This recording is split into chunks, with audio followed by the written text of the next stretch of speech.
दिल्ली के रोहिणी में सबसे व्यस्त सड़कों में से एक सड़क अचानक से नीचे धंस गई। वहीं रोहिणी सेक्टर 13 के पास KN कारजू मार्ग पर सड़क नीचे धंसी है। गनीमत की बात यह रही कि इस हादसे में किसी तरह के जान माल का नुकसान नहीं हुआ है। वहीं सूत्रों की माने तो दिल्ली जल बोर्ड की पाइपलाइन लीकेज होने से ये बड़ा हादसा हुआ। हालांकि सड़क धंसने के कारणों की अभी तक आधिकारिक पुष्टि नहीं हुई है, लेकिन जिस तरह से ये हादसा हुआ उसमें प्रशासन की बड़ी लापरवाही भी देखने को मिल रही है।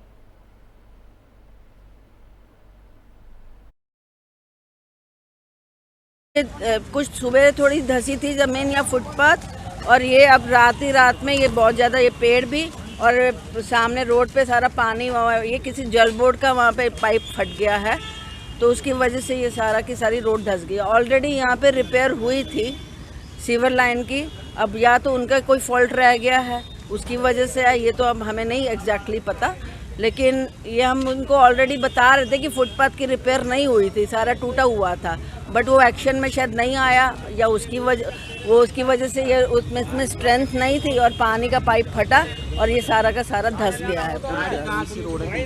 ये KN कारजू मार्ग है, KN कारजू मार्ग गुडविल अपार्टमेंट के सामने हैगा।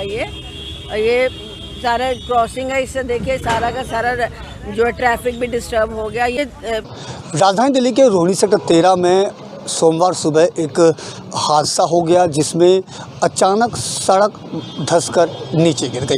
मेरे पीछे की जो तस्वीरें हैं, ये तस्वीरें उस बात का एक गवाह हैं, जिसमें आप देख सकते हैं कि किस तरीके से सड़क धंस करके पूरी की पूरी सड़क धंस के नीचे आ गई है। ये रोहिणी सेक्टर 13 का KN कारजू मार्ग है, जो सीधा आगे KN कारजू थाना को आगे जोड़ने का काम करती है। यहाँ आपको बता दें कि रोहिणी सेक्टर ये रोहिणी के पोश इलाकों में से एक और व्यस्तम सड़कों में से एक सड़क है ये, जहाँ पर ये हादसा हुआ है।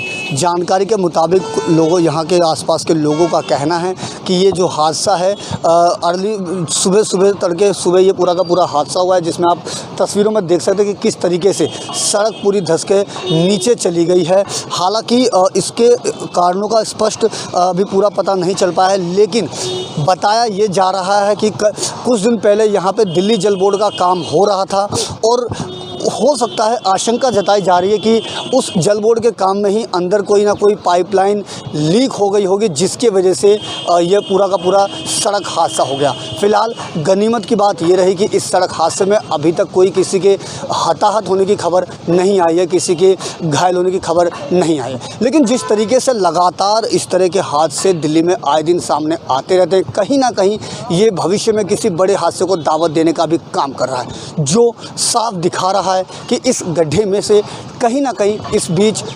भ्रष्टाचार की दुर्गंध भी सामने आती हुई नजर आ रही है। खैर, अब ये भ्रष्टाचार की भेंट चढ़ा या फिर किस वजह से पूरा हादसा हुआ, ये तो जांच का विषय है, जो जांच के बाद ही सामने आ पाएगा। लेकिन कहीं ना कहीं इस पूरे प्रकरण ने प्रशासन की लापरवाही की जरूर पोल खोलकर रख दी है। अपने सहयोगी दीपक ठाकुर के साथ अजीत कुमार, FM न्यूज, दिल्ली। थाना रणहोला के PO स्टाफ ने एक आरोपी ब्रिज बिहारी को गिरफ्तार कर लिया है। वहीं रोहिणी कोर्ट ने ब्रिज बिहारी को भगोड़ा घोषित कर दिया था। बनवारी लाल के एक चेक बाउंस होने के मामले के तहत ये पूरा मुकदमा दर्ज किया गया था, जिसमें आरोपी ब्रिज बिहारी अपनी गिरफ्तारी से बचने के लिए फरार चल रहा था। ACP सुल्तानपुरी की देखरेख में एक PO टीम गठित की गई, जो नियमित रूप से PO के स्थान को ट्रैक करती नजर आई। वहीं गुप्त मुखबिरों को तैनात किया गया, जिसके बाद अब गिरफ्तारी हो चुकी है और पुलिस को ब्रिज बिहारी को पकड़ने में सफलता हासिल हुई है।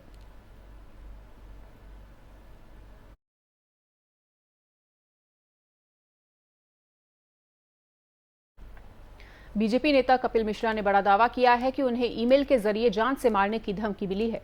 उन्होंने ये भी कहा कि वो इससे डरते नहीं हैं और जिहादी हिंसा के पीड़ितों के परिवारों की मदद करते रहेंगे।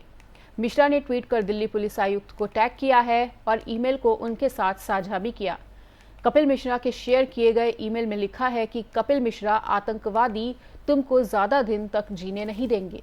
मेरे आदमी की योजना तुमको गोली मारने की बन चुकी है। वहीं मिश्रा के दावे पर दिल्ली पुलिस की अभी तक कोई प्रतिक्रिया नहीं आई। मिश्रा ने लिखा कि ऐसी धमकियों से हम डरने वाले नहीं हैं और ना ही रुकने वाले हैं।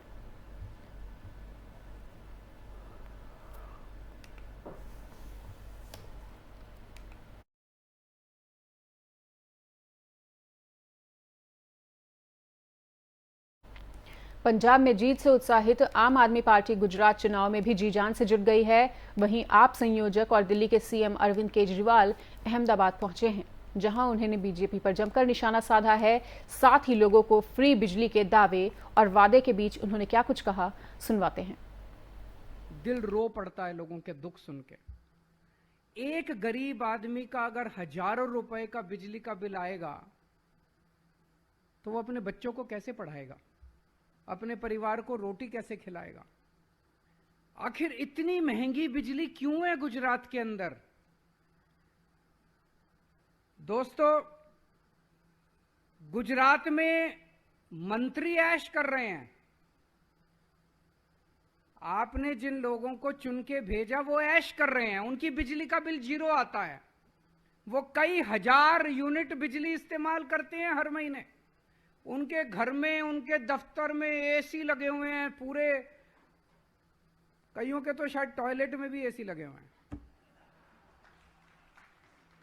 उनके घरों में एसी लगे हुए हैं, कई एसी लगे हुए हैं, किसी के 20 एसी, किसी के 30 एसी, उनके घरों में एसी लगे हुए हैं। वो शानदार, उनका बिजली का बिल 0 आता है।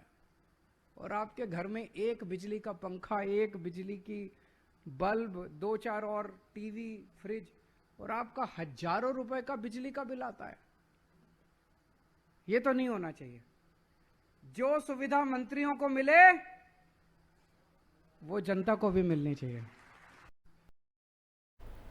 और फिलहाल इस वक्त के बुलेटिन में इतना ही। प्रदेश और दुनिया की तमाम बड़ी खबरों से जुड़े रहने के लिए देखते रहिए FM न्यूज़।